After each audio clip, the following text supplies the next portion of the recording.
Troisième jour d'assemblée synodale dans les locaux du Collège de la Sainte Famille. Les délégués marchent d'un bon pas vers une dernière journée de réflexion et de débat, avec le sentiment d'avoir vécu intensément. Un petit peu fatigué, mais ça c'est normal. Je suis assez content quand même parce que c'est vrai qu'on voit qu'il y a une évolution tout au long du synode. Après c'est l'esprit du synode aussi, c'est-à-dire que quand on commence, on ne sait pas trop vraiment comment ça fonctionne. Certains ne savent pas trop comment ça fonctionne, certains voilà, sont vraiment dans des débats, peuvent être un peu plus dans l'opposition. Et puis après, plus ça va, plus en réalité on écoute l'autre, on dit bon bah voilà c'est ta réalité, tu connais ta réalité, donc du coup je te fais un peu confiance. L'esprit du synode aussi c'est de faire confiance. Cœur battant de cette assemblée, la salle plénière, celle où l'on a voté pour ou contre les propositions, celle où l'on a dit pourquoi on était d'accord ou pas tout à fait d'accord, ou pas d'accord du tout, celle aussi où l'on a chanté, ri et prié, tous différents et tous ensemble. Louange à toi, Seigneur Jésus.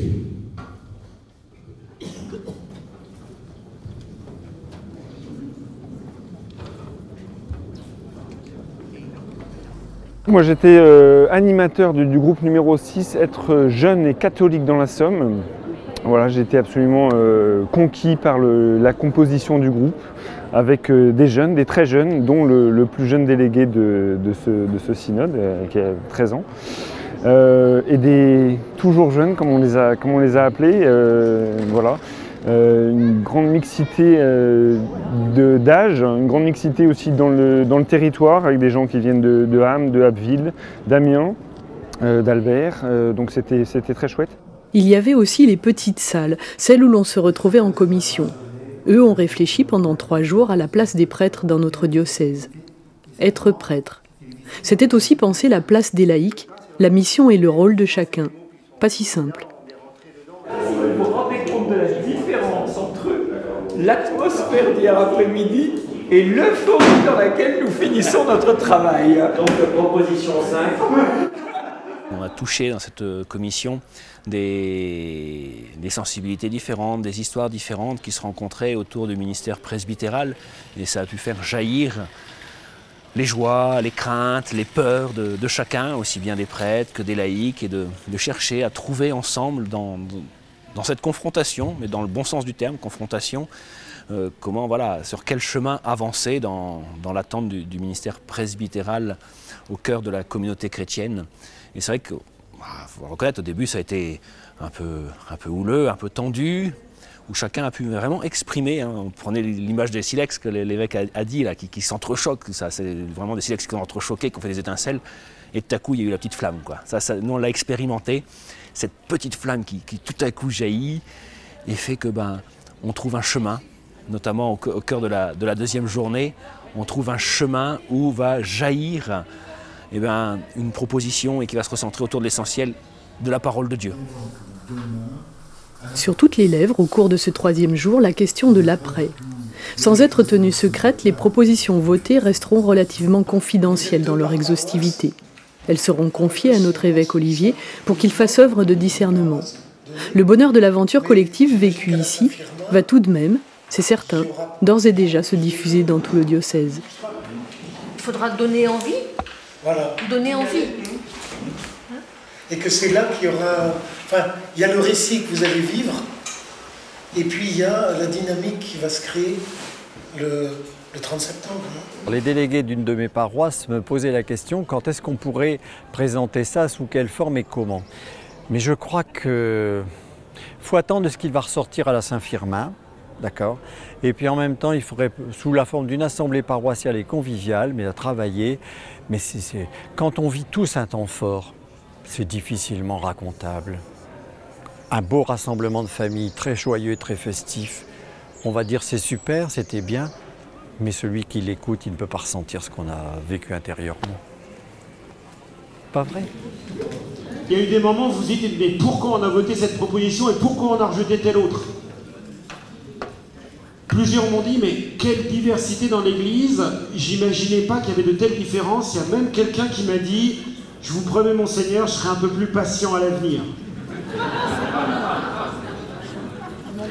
Mais ce n'est pas rien, nous avons vécu une expérience d'Église extraordinaire. N'en mesurez pas le fruit aujourd'hui. Qu'est-ce qui s'est passé? Je ne le sais pas et vous ne le savez pas.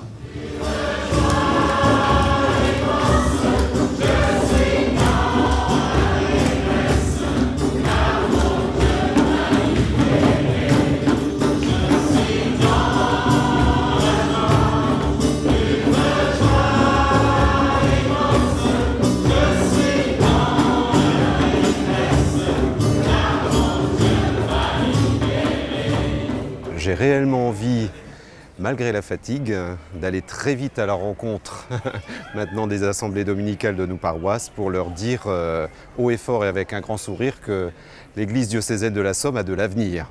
Parce que même si les temps de partage parfois ont été un peu compliqués, il faut se mettre d'accord, etc. etc. Moi je suis émerveillé quand même de la diversité de notre Église, de tout ce que les uns et les autres ont pu apporter comme expérience et comme espérance aussi. Vraiment, plein d'initiatives qui se vivent dans les paroisses qu'on méconnaît et on se dit mais oui, quoi, il y a plein de choses à faire. Et puis Christ est au milieu de tout ça et de fait, il faut y croire, vraiment, il faut y croire. 3 minutes, c'est bref. 4 personnes ont tenu une place tout à fait particulière dans cette assemblée synodale, aux côtés de Monseigneur Le Borgne. Laetitia Calmin, docteur en théologie morale à sa droite, et le père Jean-Luc Garin, supérieur du séminaire de Lille à sa gauche. Sans voter, ils apportaient un éclairage théologique lorsque c'était nécessaire au débat. Dans les actes des apôtres, il y a d'abord l'acte posé, l'acte de guérison posé, et puis il y a un discours qui rend compte effectivement de d'où vient, pourquoi, est-ce qu'on fait ça, etc. Il y avait aussi Louis Dugas et le père jésuite Paul Le Gavre. Venus d'autres diocèses, ils étaient observateurs extérieurs. Une oreille attentive, un autre regard, pour accompagner le père évêque dans son discernement. Et toujours revenir à l'essentiel, la prière. Et aussi ne pas perdre de vue la question posée au commencement de cette démarche synodale. L'Évangile a de l'avenir dans la Somme. Bon maître, que nous faut-il faire? Je perçois que dans la Somme, le tissu ecclésial est en train de se précariser, et notamment dans le cahier synodal, on sent une vraie souffrance par rapport à l'absence de prêtres dans la vie chrétienne, au quotidien. Donc il y a à la fois une forme de précarisation de l'Église et on est aussi dans un tissu social très chahuté. Et du coup, il y a un désir de proximité, de tisser des liens, de se connaître, d'avancer davantage ensemble en étant attentifs les uns aux autres. Mais pour cela, il y a besoin qu'une impulsion soit donnée par l'évêque. Et je trouve ça très beau, magnifique, parce que c'est très réaliste. C'est très profondément réaliste. Plutôt que de faire des plans sur la comète, de désirer la Lune, non, mais en proximité avancée. Et du coup, j'ai vu qu'il y avait comme un mouvement, les premiers jours, beaucoup des propositions concernaient la vie en interne, et puis, depuis hier soir et ce matin, ce qui vient, ce sont des propositions pour appeler les chrétiens à être présents à l'extérieur, aux périphéries. Et ça, c'est bon, c'est très bon.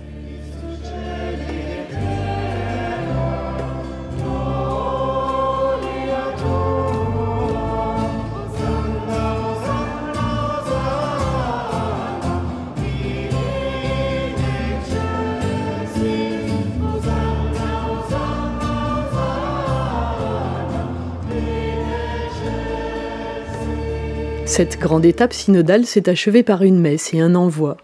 Les propositions votées par l'Assemblée plénière, réunie en recueil, ont été confiées à notre évêque, symboliquement portées par Eugénie, toute nouvelle baptisée.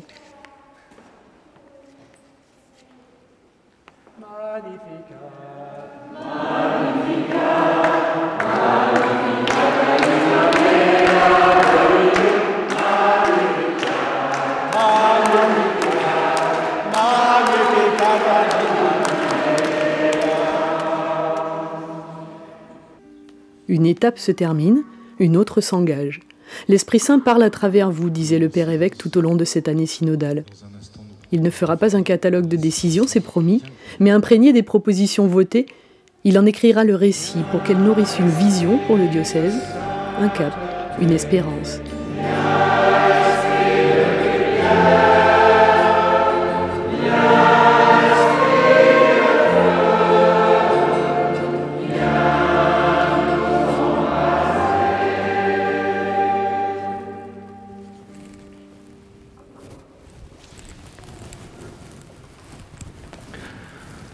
Sans pouvoir tout vous raconter,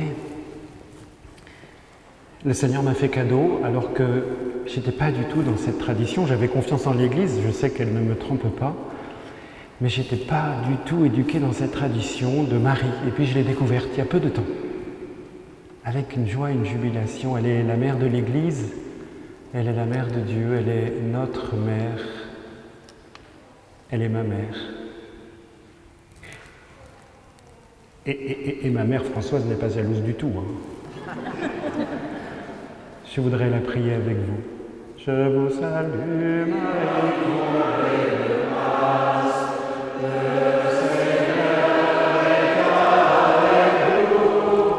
Vous êtes bénie entre toutes les femmes, et Jésus, votre enfant, est béni. Sainte Marie, Mère de Dieu, priez pour nous, pauvres pécheurs, maintenant et à l'heure de la mort. Amen, Alléluia. Rendez-vous pour la promulgation des actes synodaux à la Saint-Firmin, le 30 septembre 2018. Dans le silence de mon cœur, je me donne à toi, mon Seigneur. Humblement, dans le silence de mon cœur, je me donne à toi, mon Seigneur. Par ton amour, fais-moi demeurer humble et petit devant toi. Humblement, dans le silence